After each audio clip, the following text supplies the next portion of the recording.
On the 2nd of February 1943, in the basement of some destroyed warehouses in the center of a city turned to rubble, a field marshal of the most powerful army in the world emerged into the cold with empty hands. Outside, Soviet soldiers were waiting for him. 330,000 men had entered that city. 6,000 would ever get to see Germany again. The German Sixth Army was not defeated in open field. It was not surpassed in numbers or in weaponry. It was consumed by a city that refused to die, by a winter that had no mercy, by a siege that its own commanders took too long to believe possible, and by the decisions of a man who should never have had that command. To understand what the German Sixth Army was at the height of its power, it is necessary to go back much further than Stalingrad. One must go to the very nature of the doctrine that animated it, to the men that this doctrine had produced, to the historical laboratory where the ideas that would transform modern combat were incubated. Germany had gone from having an army of 100,000 men, the limit imposed by the Treaty of Versailles in 1919, to deploying millions of soldiers in less than a decade. That transformation was logistical and industrial, but also, and above all, doctrinal. The army that Versailles had left alive, the Reichswehr of 100,000 men, was paradoxically the laboratory where the ideas that would transform it were incubated. Deprived of the possibility of having battle tanks, military aviation, and heavy artillery, the officers of the Reichswehr dedicated the 20s to studying. They studied the war they had just lost. They sought the reasons for the German collapse in 1918. They analyzed the armored experiments of the British and the French, and they reached conclusions that their European rivals took decades to assimilate. But there was something even more fundamental, something that is often omitted when describing the German army of that era: Auftragstaktik, mission tactics. Its history is older than the 20th century. Its roots are found in the Prussian military reforms of the first half of the 19th century, in the thought of Karl von Clausewitz, and in the operational practice of Marshal Helmut von Moltke the Elder during the wars of German unification. Auftragstaktik started from a premise that its rivals found difficult to accept. The battlefield is inherently chaotic and unpredictable, and any detailed plan begins to degrade at the moment contact is made with the enemy. Consequently, the solution was not to plan in greater detail, but to train officers at all levels to act with initiative within the framework of the general objectives assigned. In the German army from 1939 to 1942, a battalion commander who identified an opportunity on the battlefield had not only the authority, but the obligation to act upon it without waiting for orders from above. He was assigned an objective, not a method. Initiative was a cardinal virtue. A commander who waited for detailed instructions when the situation changed was considered a failure, regardless of his rank. A commander who acted without orders, but who correctly identified the superior objective and contributed to its achievement, was praised, even if he had violated the letter of the plan. This culture produced middle commanders capable of making fast and correct decisions under pressure, which made German units move with a speed and coordination that their enemies took years to understand, and even longer to imitate. The training system that produced those officers was equally demanding. The Kriegsakademie, the War Academy, selected its candidates through a series of tests that lasted months, and that evaluated not only tactical and operational knowledge, but the capacity for reasoning under pressure, clarity of written expression, geographical and logistical understanding, and independent judgment. The selected officers spent years learning to draft concise orders, to analyze complex tactical situations, to understand the perspective of the higher and lower levels simultaneously. The result was a body of professional officers whose technical competence was, in the period 1939 to 1942, without equivalent in the world. The Sixth Army was formally established in October 1939, barely weeks after the end of the Polish campaign. It did not emerge from nowhere. It was the reorganization of the 10th Army that had fought on that first front of the war, transferred to the west on the 10th of October, 1939, and renamed under the command of General of Infantry Walter von Reichenau. From its birth, it absorbed that philosophy. Walter von Reichenau had been born in 1884 in Karlsruhe, son of a Prussian career officer. He was a man who embodied the contradictions of the German officer of that era. Brilliant strategist, convinced military technocrat, rigorous athlete who ran considerable distances and practiced endurance sports at an age when his colleagues preferred chess and the officers' club. And at the same time, one of the officers most ideologically committed to the Nazi regime within the German High Command. Unlike most of his aristocratic peers, von Reichenau had actively cultivated his relationship with Hitler since the early 30s, serving as an intermediary between the Nazi Party and the army in the years of the rise to power. His ideological alignment with the regime was not calculated opportunism, it was genuine conviction. That would make him an instrument of state terror at the same time as the forger of an exceptional military machine. His ideology was manifested in a documented manner in the Scharfer Befehl, the severity order, which he issued on the 10th of October 1941 for the 6th Army during the campaign in the East. In that document, distributed to all units under his command, he instructed his men on what he described as the duty to exterminate the so-called Judeo-Bolshevik threat and to treat captured Soviet political commissars as elements who did not deserve the protection of the laws of war. Hitler presented it as a model for other army commanders. It was one of the first official documents in which a field commander articulated genocide as part of the ordinary military mission. The consequences were immediate. Units of the 6th actively collaborated with the SS and the security police in the planning and execution of the Babi Yar massacre on the outskirts of Kiev on the 29th and 30th of September 1941. In that ravine to the northwest of the city, approximately 33,771 Jews were shot in 2 days. According to the operational report of Einsatzgruppe C, the squads worked methodically from dawn to dusk. The army provided logistics, cordoning, and presence. The Nuremberg trial documents confirm the direct complicity of the 6th's command. That is the dimension that defines von Reichenau in history. But his tactical influence over the 6th was equally real and profound. He established a culture of initiative in middle commands, of rapid decision, of sustained aggressiveness that would remain long after he left command. The officers of the 6th learned that slowness was a vice and audacity a virtue. That combat momentum was an asset that was lost the moment the advance stopped. That uncertainty was never an excuse for inaction. The structure of the 6th Army at its moment of greatest power was composed of 4 large corps: the 8th Army Corps, the 11th Army Corps, the 14th Panzer Corps, and the 51st Army Corps. The most powerful corps in terms of maneuver capability was the 14th Panzer Corps of General of Armored Troops Hans Valentin Huber, which grouped the armored and motorized divisions, the 3rd Motorized Infantry Division, the 60th Motorized Infantry Division, the 16th Panzer Division, and fractions of other armored formations. These units were the sharp edge of the army, capable of advancing 40 or 50 kilometers in a day over open terrain, bypassing enemy positions and sowing chaos in the rears. To all this was added the integration with the Luftwaffe, in particular with the 8th Fliegerkorps of General Hermann Pflugbeil, and, later, with the 4th Air Fleet of General Wolfram von Richthofen. The Stuka pilots who supported the 6th in the years of victories took vertical warfare to the battlefield.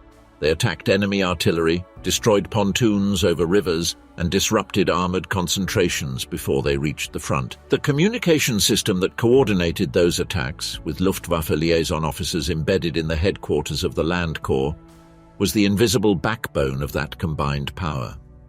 All that, the doctrine, the men, the structure, the integration with aviation, was what made the 6th Army something unprecedented in German military history, and at that moment in world military history.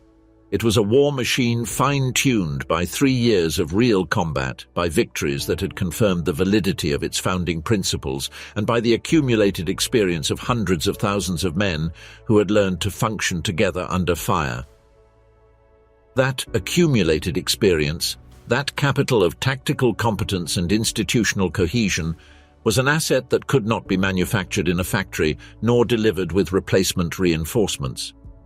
It could only be won in combat, and once lost, it could not be recovered. In May 1940, the Sixth Army faced its first great challenge with the invasion of France and the Low Countries. Operating under Army Group B, the Sixth was launched against Belgium with a specific and calculated function: to be the decoy. While the world looked toward Belgium expecting the German blow, the true attack was coming through the Ardennes, where Kleist's panzer group crossed a terrain that the Allies had considered practically impassable. The Sixth fulfilled its mission with genuine ferocity, crossed the Maas River under Belgian artillery fire, and advanced to the north at a pace that gave no respite to the defenders. The veterans of that campaign who arrived at Stalingrad 2 years later carried in their bodies a fundamental lesson. The advance that does not stop is invincible because it does not give the enemy time to organize. With France defeated and the British Army evacuated from Dunkirk, the Sixth was reorganized for the most ambitious operation of the war, Barbarossa, which began on the 22nd of June 1941, along a front of more than 3,000 kilometers. What they found upon crossing the Soviet border was a Red Army in deep crisis. Stalin's purges between 1937 and 1938 had executed or sent to the Gulag 3 of the 5 marshals, 13 of the 15 army commanders, and 50 of the 57 corps commanders. In the Battle of Kiev in September 1941, the forces of Army Group South closed a pocket of unprecedented proportions around 4 complete Soviet armies under the command of General Polkovnik Mikhail Kirponos. More than 600,000 prisoners marched to the west in columns so massive that the Germans did not have enough soldiers to guard them all. But the triumph in Kiev was also an invisible trap. Germany was winning battles of epic proportions while time was running out. By October, the Red Army had suffered losses that would have destroyed any other army on the planet, and yet it still existed, receiving reinforcements from the Urals and Siberia. Winter arrived. The German advance stopped at the gates of Moscow. For the Sixth, that first Soviet winter was a test different from anything before. Men who had crossed Europe in a glorious summer were now holding defensive positions at 40 degrees below zero, without adequate equipment, against night counterattacks of infantry wrapped in white that emerged from the forests and disappeared before dawn. A private would write in a letter that never reached its destination that the cold was not simply cold. It was that it transformed everything.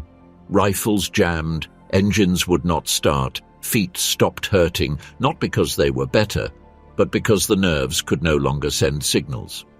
And yet, the Sixth survived that winter. It absorbed the losses, maintained its lines, and entered the spring of 1942 structurally intact, with its chain of command functioning and its elite divisions maintaining cohesion. Many German units on the Eastern Front were so decimated that they had to be dissolved or refounded from scratch. The Sixth arrived battered, but it was still a real force. That fact, which seems a technical detail of military organization, would have enormous consequences in the following months. On the 12th of January 1942, General Feldmarschall Walter von Reichenau suffered a collapse while doing his morning exercise in Poltava. He was transferred to Leipzig, where he died on the 17th of January of a massive cerebral embolism. The man who replaced him was his former Chief of Staff, the General of Armored Troops Friedrich Paulus, whose candidacy had been supported both by Reichenau himself and by Generaloberst Franz Halder. He had the backing of the system. What no one within that system seemed to value enough was his almost total absence of experience in combat command at the operational level. Friedrich Paulus had been born on the 23rd of September 1890 in Cuxhagen, state of Hesse, son of a school treasurer without noble pretensions. He had attempted to enter the navy without success, studied law briefly in Marburg, and finally found his path in the army in 1910. He fought in the First World War as a junior officer on several fronts, and ended that war as a Hauptmann with a reputation for brilliant meticulousness. During the Weimar period, he was selected for the 100,000-man Reichswehr, perfecting the skills that would define him: analysis of complex situations, drafting of precise orders, deep understanding of logistics. In the 30s, he participated in the planning of Poland, Norway, France, and Barbarossa. His map exercises were legendarily precise, his situation assessments models of the genre. The men who worked for him respected him with an admiration that had something of religious reverence. What those same men noted with less enthusiasm was the difference between planning an operation and conducting it. Paulus had never commanded a unit larger than a battalion in real combat. A staff works on the premise that time is sufficient to analyze before acting. A field commander works on the opposite premise. The Auftragstactic that animated the German army was a doctrine of initiative. Paulus was a man of procedure. The system had promoted him precisely because he was exceptional within the system, without measuring whether he would be so outside of it. With Reichenau dead, barely 3 days after Paulus assumed command, the new commander was left alone, without the network of personal relationships that would have given him margin before Hitler in moments of decision. His subordinates perceived that isolation. A nervous tic in the left eye, which they would learn to interpret as a barometer of internal pressure, began to appear in moments of greatest operational tension. By the summer of 1942, it was visible to anyone who looked at him for more than a minute. The first great test for Paulus in command came in May 1942. Marshal Semyon Timoshenko launched the Kharkiv offensive with approximately 640,000 soldiers, more than 1,000 tanks and nearly 1,000 planes, using the Barvenkovo salient as a base. On the 12th of May, Soviet forces attacked from that salient toward the west with a depth of penetration that surpassed what the German command had calculated possible. Paulus coordinated with Ewald von Kleist's 1st Panzer Army a pincer response. On the 17th of May, von Kleist launched Operation Fridericus from the south. Timoshenko requested permission from Stalin to withdraw. Stalin rejected the request. On the 19th of May, Paulus attacked toward the north, while von Kleist pushed from below. The Soviet forces that had advanced so deeply found themselves suddenly fighting with the front inverted. On the 22nd of May, the 44th Infantry Division established contact with von Kleist's forces east of Barvenkovo, closing the circle. The desperate Soviet defense ended on the 28th of May. According to historian David Glantz, the Soviets lost approximately 240,000 prisoners, plus tens of thousands of dead and wounded. Paulus received the Knight's Cross of the Iron Cross. It seemed that the man had found the measure of his army and of his craft. But what the success of Barvenkovo did not show was how Paulus would respond when circumstances were adverse, when information was incomplete, and the time to analyze it had run out. Those conditions would arrive in November 1942, inside a siege in the ruins of a city on the banks of the Volga, and Paulus's responses to those conditions would seal the fate of 330,000 men. In the summer of 1942, Hitler designed Operation Blue Fall Blau with a double and ambitious objective to the point of imprudence: to capture the oil fields of the Caucasus and cut the flow of Soviet supplies via the Volga. Army Group South was divided into 2 formations.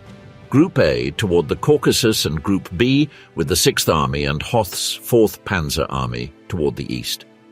On the 28th of June, 1942, the advance toward Voronezh began. The first days confirmed the hopes. The Soviet front yielded. Timoshenko withdrew instead of resisting in fixed positions. On the 23rd of July, Rostov-on-Don fell. It was at that moment of apparent triumph when Hitler committed the most decisive strategic error of the campaign. Führer Directive No. 45 of the 23rd of July ordered the simultaneous conquest of the Caucasus and the Volga instead of in sequence.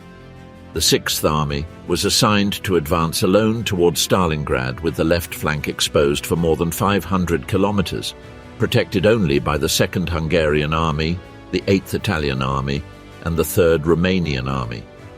Forces without sufficient modern anti-tank defenses, whose vulnerabilities several generals recognized immediately, but no one in the high command had the courage to verbalize to Hitler.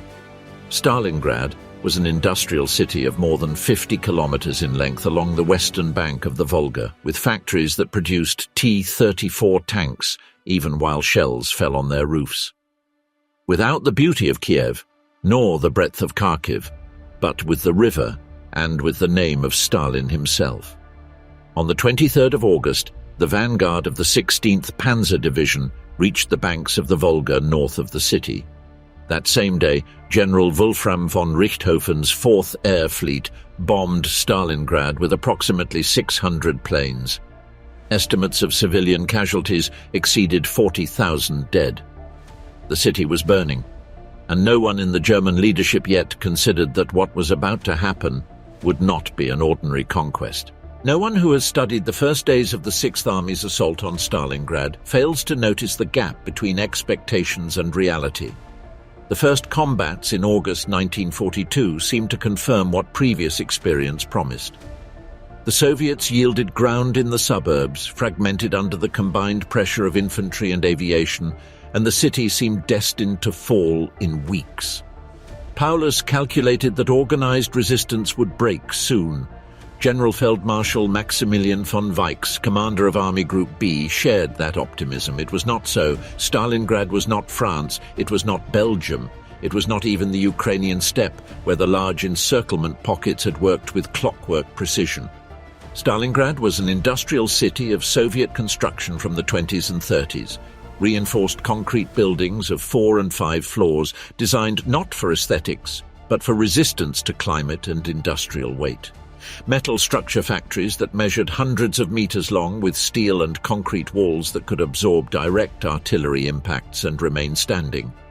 Stone granaries with walls more than 1 meter thick. Industrial drainage channels that cut the terrain into close combat sectors. The city did not have the large avenues or the open spaces that made tanks and artillery decisive in the open field. It was a labyrinth. And in a labyrinth, Auftragstactic and Blitzkrieg lost their most fundamental advantage: speed. On the 13th of September, 1942, General Lieutenant Vasily Ivanovich Chuikov received command of the 62nd Army from the hands of Nikita Khrushchev and General Andrei Yeremenko with an order that left no margin for interpretation: defend Stalingrad to the death. Chuikov was 42 years old and had been in the Red Army since 15, when he enlisted as a volunteer in the Red Guard in 1918 during the Civil War. He had fought in the Russo-Finnish War from 1939 to 1940 as an army commander, and that experience, in many ways a collective failure for Soviet forces, had formed him in the understanding of what it meant to fight in conditions of reduced visibility, restricted terrain, and tactical superiority of the adversary. He was explosive in manner, prone to expel subordinates who did not act with the speed he demanded, and possessed an intuitive understanding of what differentiated urban combat from any other type of warfare. Chuikov understood something that his adversaries took weeks to fully accept. The only way to survive inside Stalingrad was to leave no space between one's own lines and the German ones.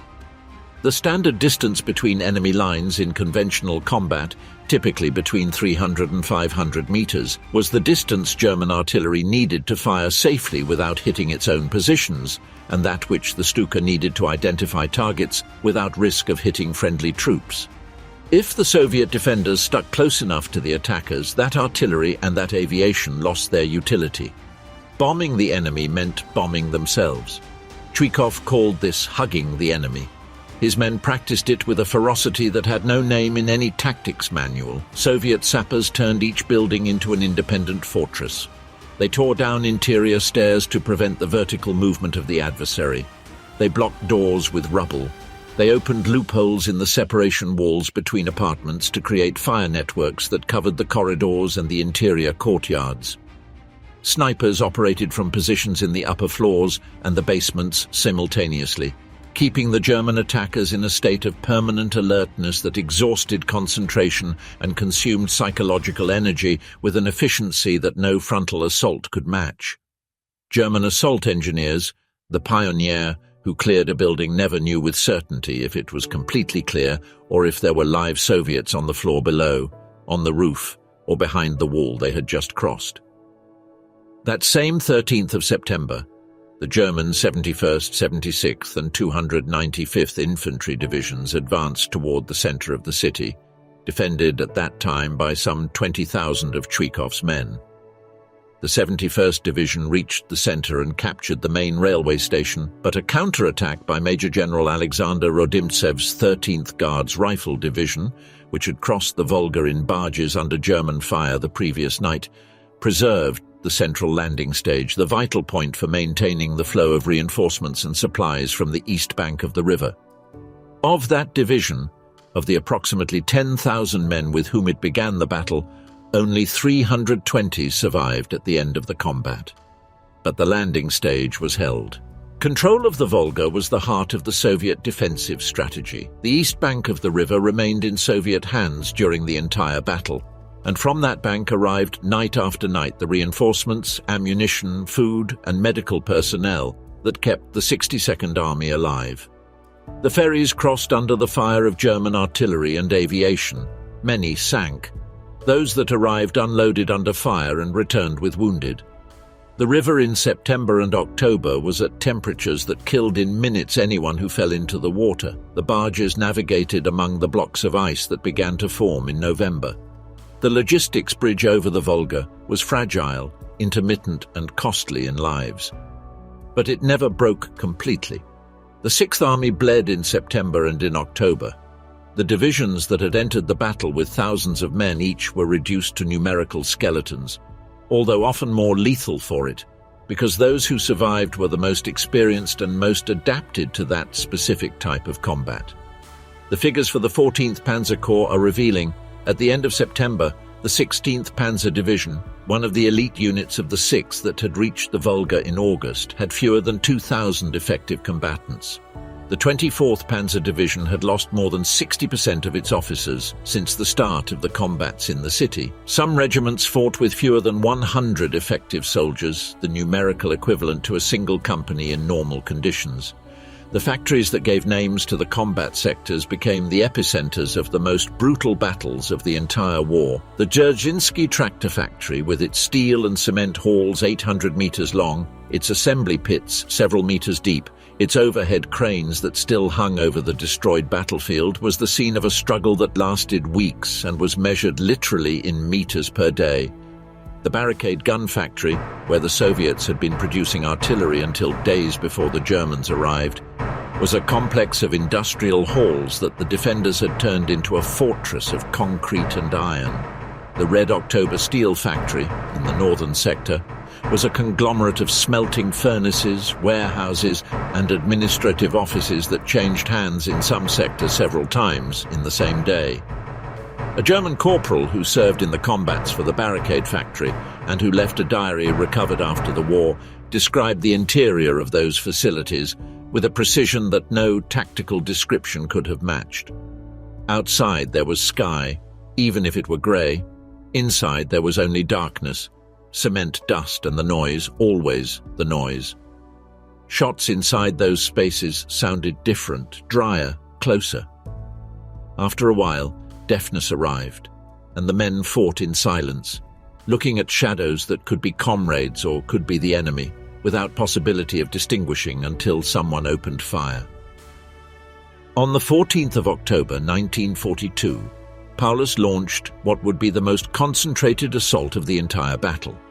5 complete divisions, the 14th Panzer Division, the 305th and the 389th Infantry, the 100th Jaeger Division, and the 60th Motorized Infantry Division, with more than 90,000 men and 300 tanks concentrated in a front of barely 4 kilometers, with massive support from the Luftwaffe, which executed more than 3,000 combat sorties in the most intensive days. The objective was the tractor factory and the surrounding industrial zone. In the first hours, the crushing weight of that blow destroyed several Soviet battalions.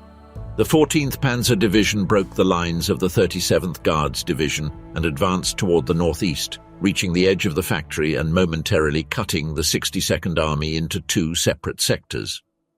For a moment it seemed that the resistance was going to collapse. The 138th Siberian Rifle Division arrived crossing the Volga on rafts during the nights of the 15th and 16th of October under continuous German fire with water temperatures approaching the freezing point. Each man who boarded those rafts knew that the chances that the vessel would be sunk before reaching the shore were real and calculable. They crossed anyway. That division and the reinforcement units that followed in the subsequent days injected into the sector exactly the capacity for resistance that it needed to not collapse. The Germans took the tractor factory. They took most of Barricade. They occupied half of Red October.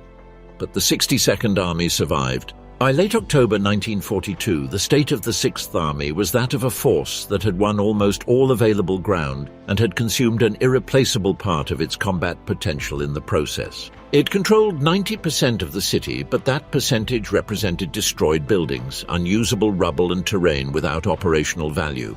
The 10% that remained in Soviet hands was a narrow strip along the bank of the Volga, with a depth in some sectors of barely 200 or 300 meters.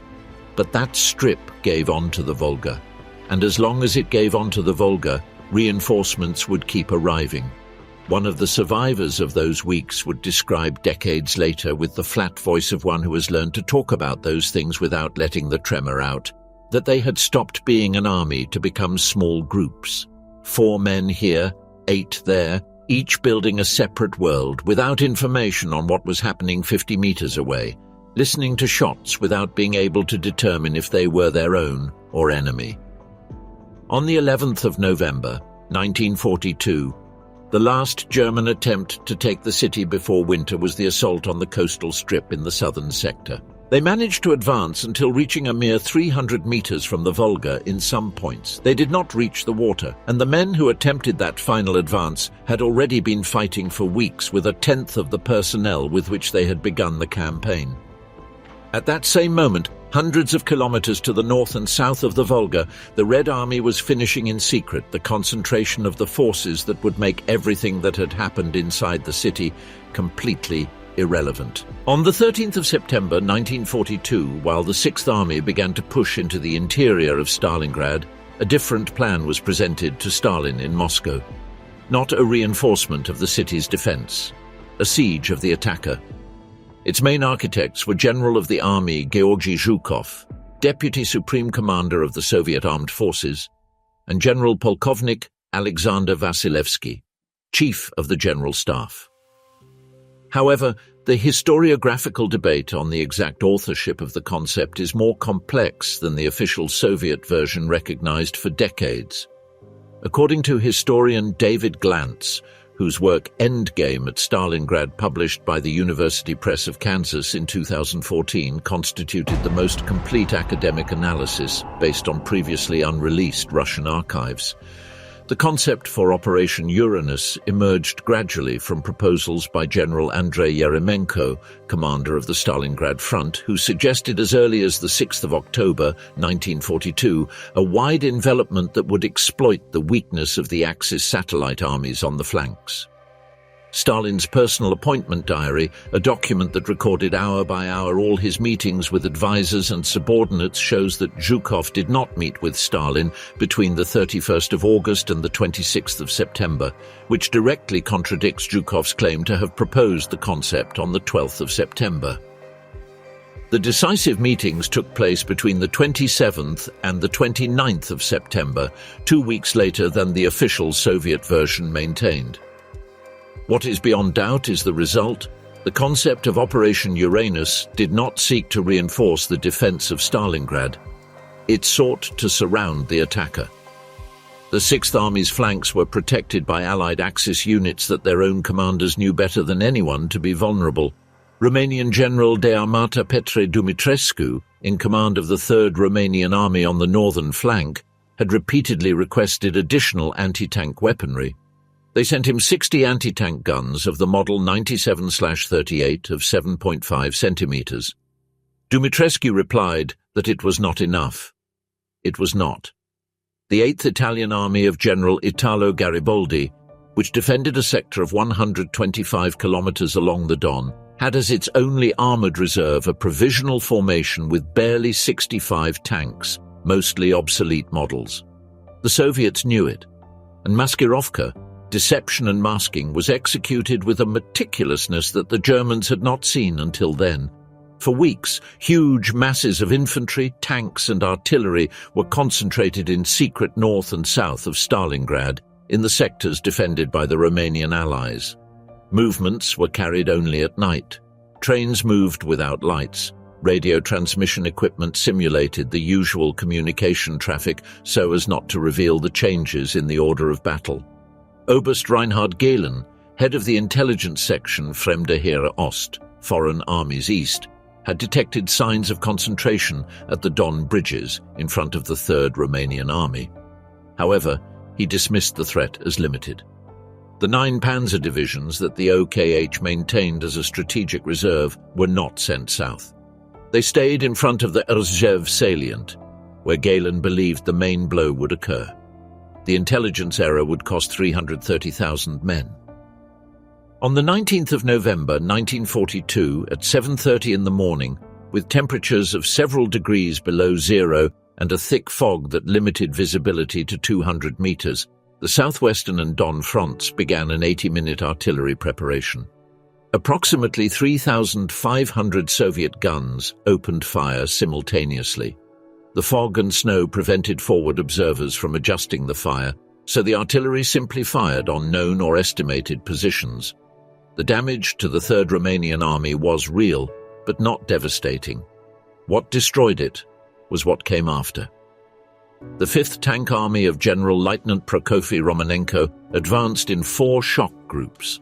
The 47th Guards Rifle Division, supported by 64 tanks, destroyed the 1st Romanian Infantry Division. The 50th Guards Rifle Division, with 74 tanks, made the 5th Romanian Infantry Division collapse.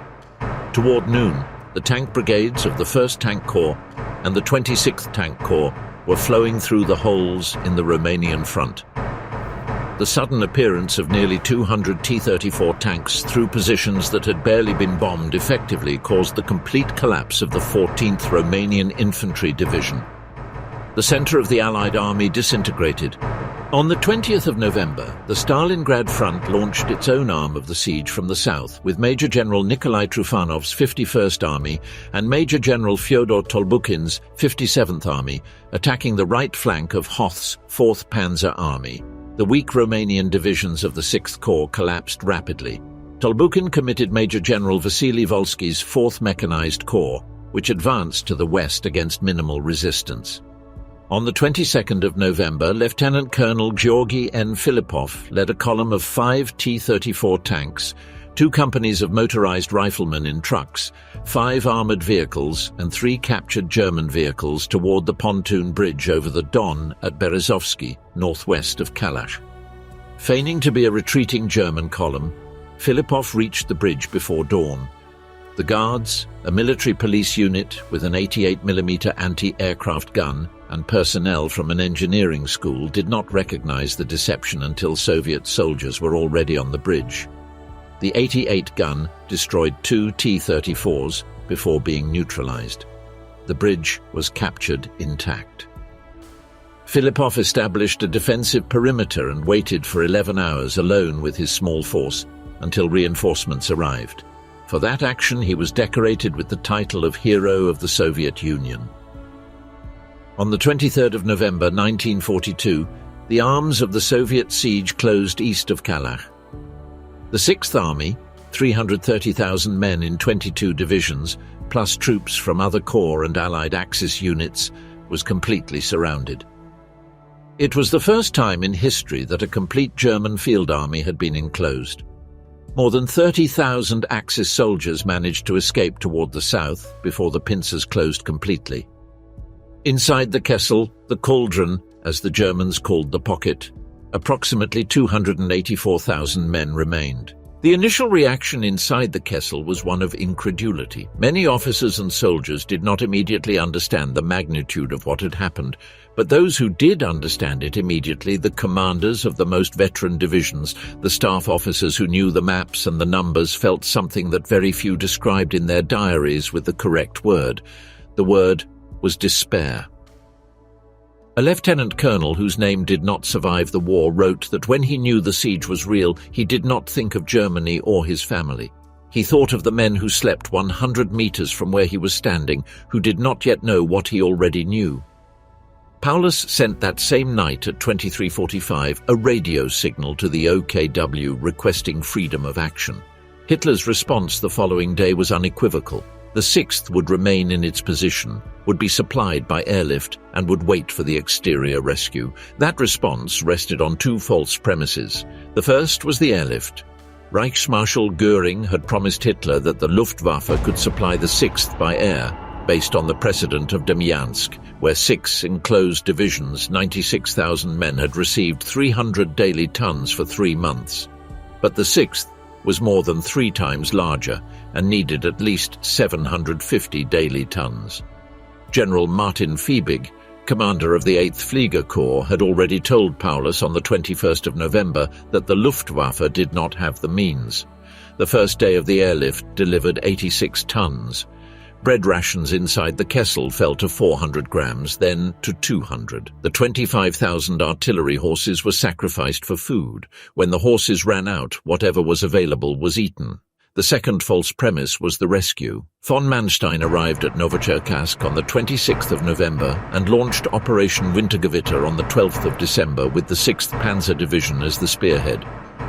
On the 19th of December, he captured an intact bridge over the Mishkova 48 kilometers from the southern perimeter of the Kessel, the closest point the rescue ever reached. Von Manstein transmitted to Paulus the breakout signal with the code name Donnerschlag. General Huber had at least 60 tanks concentrated in the southwest corner. It was 50 kilometers distance. It was possible. Paulus did not order the breakout. His defenders point out that Hitler had expressly denied authorization. His critics point out that von Manstein implicitly transmitted permission and that there were German commanders who in similar situations had acted without waiting for Hitler. Von Seydlitz-Kurzbach himself had already issued on his own account orders of preparation for a breakout on the 23rd of November. Paulus tolerated that insubordination without consequences and did not act. He might have been right in believing that the 6th did not have fuel to survive 50 kilometers in open field, but not trying meant that all would die anyway. By the 23rd of December, von Manstein recognized reality and withdrew the 6th Panzer Division. There would be no rescue. While Wintergewitter failed in front of the Mishkova, Operation Little Saturn launched on the 16th of December 2 Soviet armies against General Italo Garibaldi's 8th Italian Army, which defended 125 kilometers along the Don with 10 infantry divisions and a single armored reserve, a provisional formation with 65 obsolete tanks. The initial artillery preparation was ineffective due to fog, but on the 17th of December, the 17th Tank Corps penetrated the gap between the Italian divisions Caseria and Ravenna. The defense yielded. The 25th and 24th Tank Corps entered the open space and advanced toward the southwest at a speed the German command could not contain. On the 24th of December, General Vasily Badanov's 24th Tank Corps reached the Tatsinskaya airfield, the main base for the airlift. 237 kilometers from the Kessel. The airfield was full of nearly 200 transport aircraft. Luftwaffe personnel were taken by total surprise. Planes began to take off in emergency conditions, some without cleared runways. More than 50 aircraft were destroyed on the ground. The supply depots accumulated for the airlift burned. The airlift towards Stalingrad was severely and permanently damaged. Badanov fulfilled his mission but was left without fuel or ammunition. General Hermann Balk's 11th Panzer Division surrounded him on the 25th of December and began to destroy him systematically. On the night of the 27th to the 28th of December, Badanov led an unauthorized breakout and reached Soviet lines with 9 tanks and 900 men, being the first Soviet officer to receive the title of Hero of the Soviet Union for an operation of armored forces of that type. The Italian collapse and the loss of Tatsinskaya dismantled the last external supports of the 6th Army. For the men inside the Kessel, the message was clear. There would be no rescue. There would be no corridor. Only the cold, the hunger, and the time they had left. The new year of 1943 arrived at the Kessel with temperatures that regularly descended to 20 degrees below zero during the day and to 35 below zero during the nights. The daily bread ration was reduced to 80 grams on the 30th of December, less than 10% of the calories a soldier fighting in Arctic conditions needs to maintain physical performance.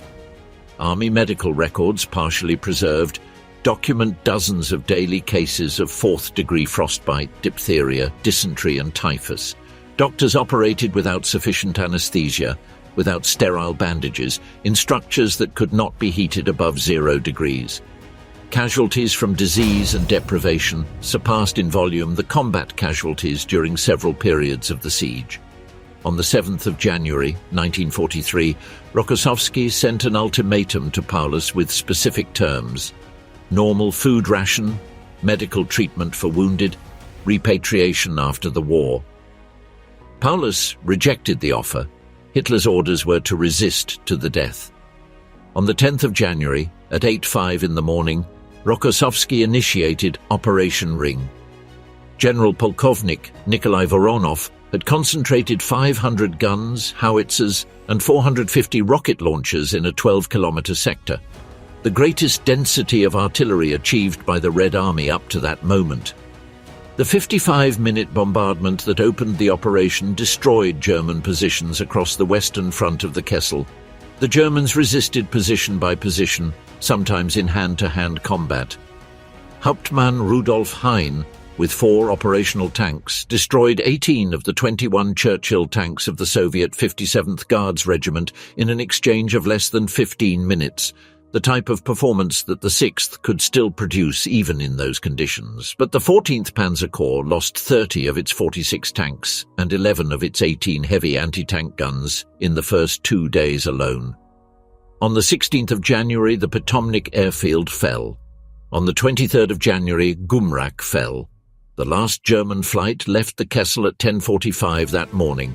From that moment, supply depended exclusively on parachute drops that mostly fell on Soviet terrain. On the 26th of January 1943 at 11 in the morning, Major General Ivan Chistyakov's 21st Army broke through the remains of the 8th Army Corps and linked up with Chuikov's 62nd Army at the Mamayev Kurgan, the central hill of the city that had been the object of fierce fighting for months and that had changed hands several times in the course of the battle. The Kessel was cut in two. General Karl Strecker's 11th Army Corps remained isolated in the north in the ruins of the Dzerzhinsky tractor factory and the barricade factory. The bulk of what remained of the 6th Army, including Paulus and his staff, remained in the southern pocket, around the Univermag department store in the center of the city, a 5-story brick and concrete building that had been the largest shopping center in Stalingrad before the war.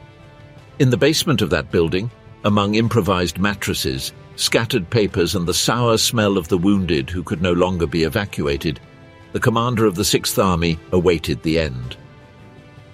On the 30th of January 1943, the 10th anniversary of Hitler's arrival to power, Friedrich Paulus was promoted to Generalfeldmarschall by radio. It was simultaneously an honor and an implicit suicide order.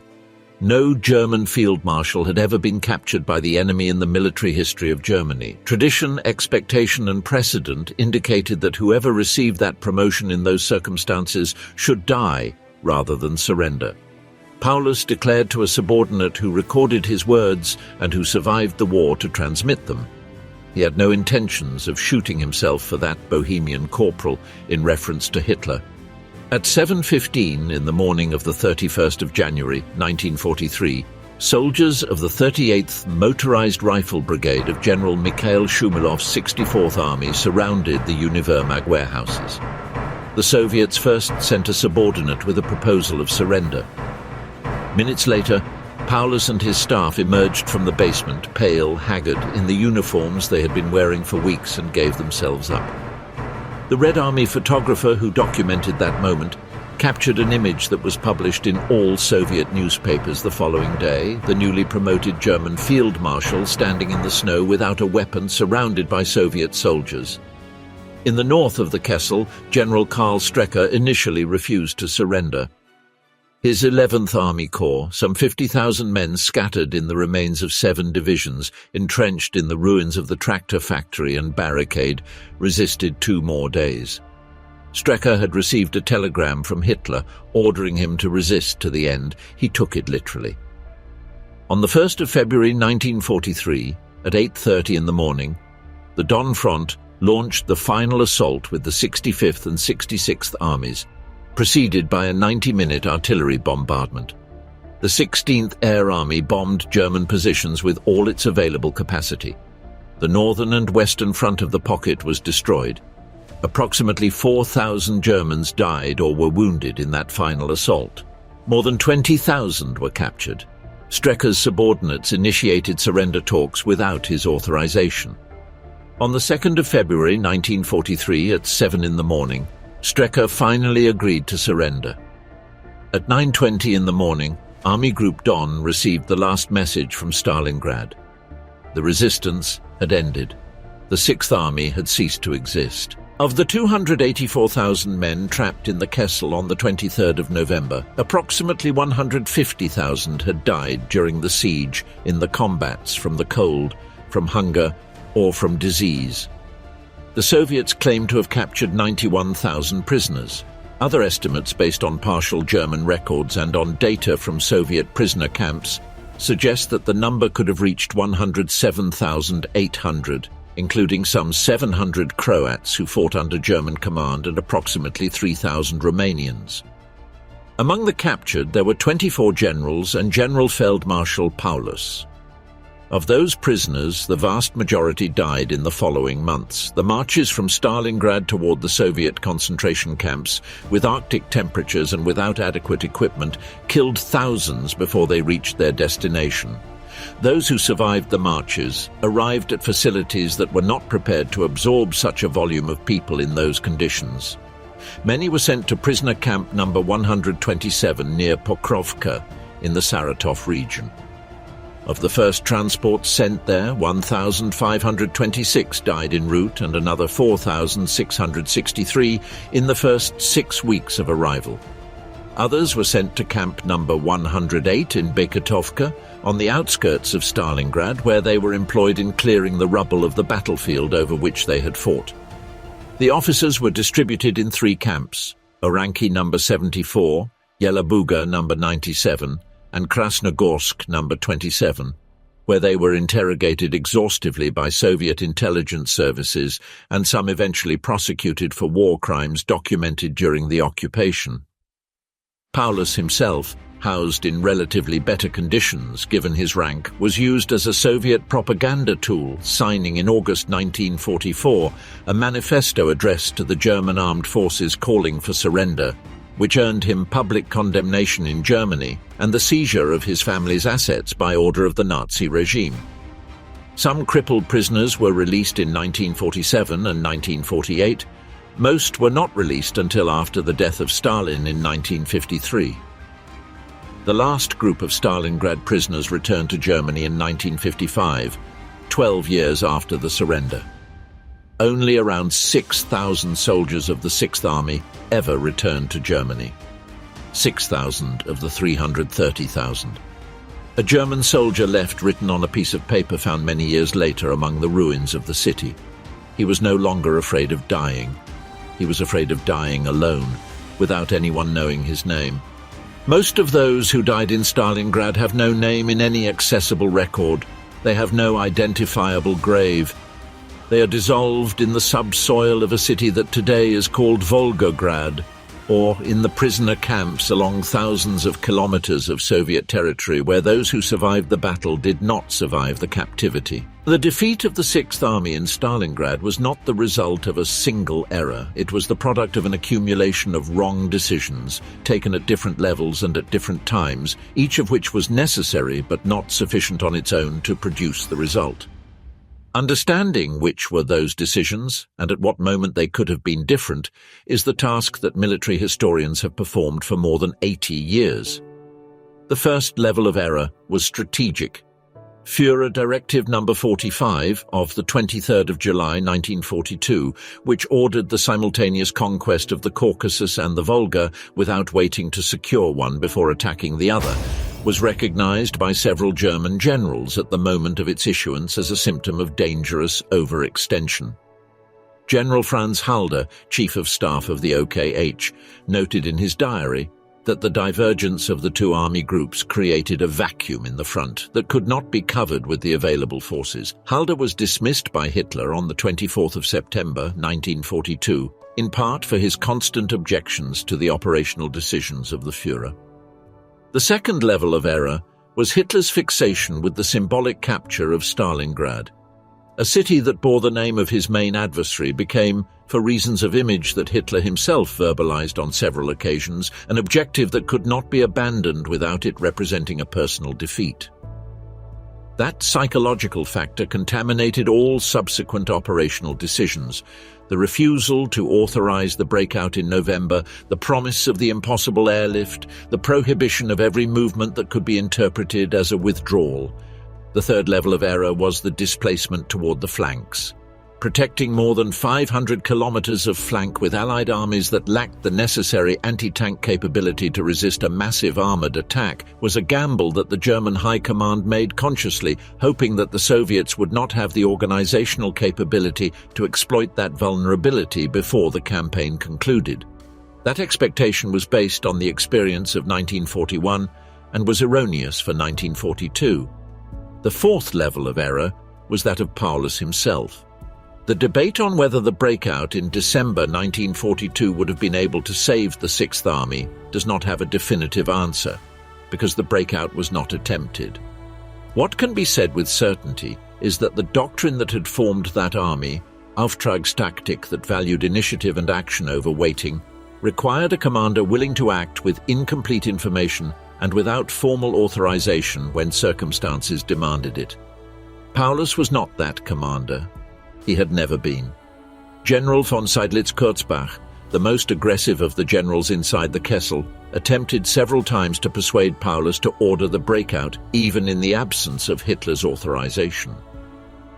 The conversations between the two men during those weeks, documented in the testimonies of staff officers who survived, reveal a fundamental difference of character between a man formed to act and a man formed to plan. Paulus waited, and waited, and waited, and when finally there was nothing left to wait for, he surrendered. The fifth level of error was that of German intelligence. The capability of the Red Army to concentrate forces of the magnitude necessary for Operation Uranus without German intelligence detecting it in time to prepare a response was not simply the result of brilliant maskirovka, although it was. It was also the result of a systematic underestimation of the adversary that had characterized German planning since the start of Barbarossa. Reports from Fremde Heer Ost in autumn 1942 continued to underestimate Soviet production capability of tanks and artillery and continued placing the main threats in sectors that suited established prejudices, not where the facts pointed. None of those errors alone would have produced the catastrophe. The combination of all of them, executed throughout months of decisions that seemed reasonable at the moment but accumulated unsustainable risks, created the conditions in which 330,000 soldiers were trapped without possible exit. The 2nd of February 1943 is a date that historians point to as the turning point of the Second World War on the Eastern Front. Not because Germany could not recover militarily, although the loss of 22 divisions was a blow from which the German army never completely recovered, but because after Stalingrad the nature of the war changed in a way that neither side could ignore. Before Stalingrad, the Red Army had not demonstrated the capability to plan and execute a strategic operation of the scale of Operation Uranus with the coordination and secrecy necessary.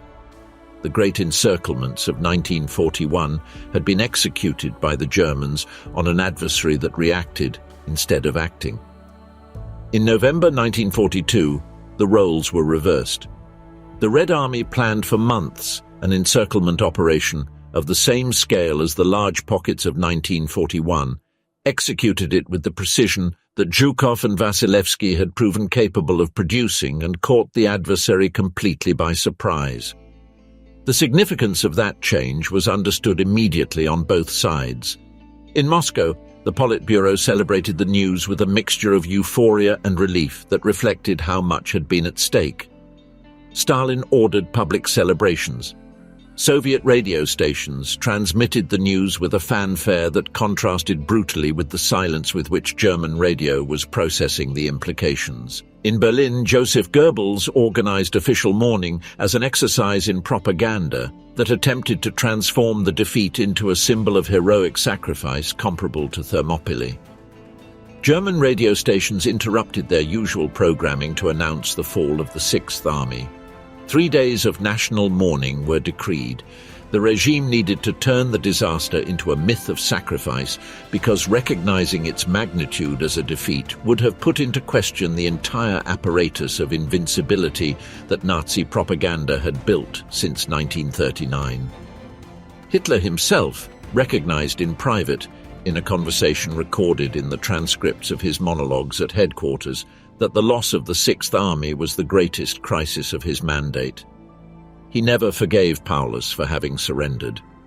He considered it a personal betrayal, and during the 2 years that followed, every time a German commander requested authorization for a strategic withdrawal, Hitler's automatic response was Stalingrad as an argument. If the Sixth had been able to hold out, any unit could hold out. The final paradox of Stalingrad is that the real heroism of the soldiers of the Sixth Army, who fought in conditions of extreme deprivation with a tactical efficiency that still surprises historians who study operations in detail, was used by the regime that had sent them there to justify even more suicidal orders in the future. The Sixth Army was rebuilt.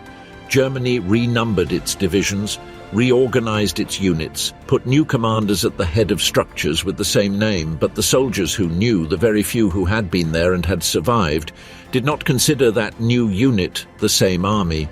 The real Sixth Army, the one that had crossed the Meuse and the Dnieper, the one that had closed the encirclement of Kiev and bled in the factories of Stalingrad, that army was not defeated, it was destroyed.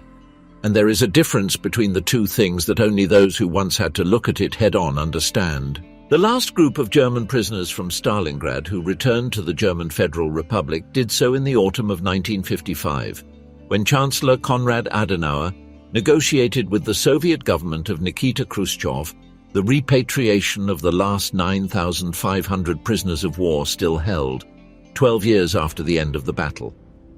They were men who had entered Stalingrad at 20 years old and left at 32. They had lived in the Soviet camps through Stalin's regime and the death of the dictator, through the de-Stalinization process and the emergence of a different Soviet Union. They had learned Russian out of necessity. They had worked in mines, in factories, in construction, in whatever they were assigned. Those who had family waiting for them found in many cases that the family had rebuilt their lives in absence, that the children they left behind were now adults who did not remember them. Friedrich Paulus was released from the Soviet Union in 1953, shortly after the death of Stalin, and settled in Dresden, in the German Democratic Republic, where he lived until his death on the 1st of February 1957, the 14th anniversary of the day his Northern Army Corps surrendered. He wrote memoirs that attempted to explain his decisions. Historians have discussed those explanations since then. General von Seydlitz-Kurzbach, who had attempted to persuade Paulus to act, was held in the Soviet Union until 1955. While he was a prisoner, he actively collaborated with the Soviets as a member of the National Committee for a Free Germany, which earned him a death sentence in absentia for treason in West Germany, a sentence that was annulled in 1956. General Karl Strecker, who resisted 2 days longer than Paulus in the ruins of the northern sector, was released in 1955. He lived until 1973. Of the men who were not generals, of those who had no memoirs to publish or interviews to give, the approximately 6,000 who survived to return to Germany carried with them something that had no name in the post-war vocabulary. It was not simply the trauma of war. It was the specific experience of having been part of something that began as the greatest military force their country had created and that ended as a number in a Soviet register of prisoners, in a labor camp thousands of kilometers from the Volga. Many never spoke of it. Post-war German culture did not have the space for that type of narrative, neither as heroism because the regime that had sent them there had been criminal, nor as victimization because the army they were part of had perpetrated documented crimes in the same territory where it had been destroyed. The soldiers of the Sixth Army who returned home found themselves trapped in a historical discomfort that the Germany of Adenauer and Willy Brandt slowly processed over decades. Those who did not return, the 220,000 or more who died in the battle or in the camps, remain mostly unidentified. Their families received in most cases an official notification of missing in action, a category that for years kept alive the possibility that they were alive in some Soviet camp, a possibility that was gradually discarded with the passage of years and the absence of news. The Battle of Stalingrad killed more people, among combatants and civilians of both sides, than any other individual battle of the entire Second World War. Most conservative academic estimates speak of between 750,000 and 850,000 total deaths between August 1942 and February 1943. Some estimates include the civilian dead from the initial August bombardment and the victims from Soviet territory occupied during the battle, and raise that number above 1 million. That figure is abstract in the scale that large numbers are always abstract. But behind each unit of that number there was someone who had a name, who had at some point a family that waited for news, who was afraid of something specific and hopeful for something concrete. The soldier who left those words written on a piece of paper found years later among the ruins of the city, the one who wrote that he was no longer afraid of dying but of dying alone without anyone knowing his name. That soldier did not know he was writing the collective epitaph of that entire generation.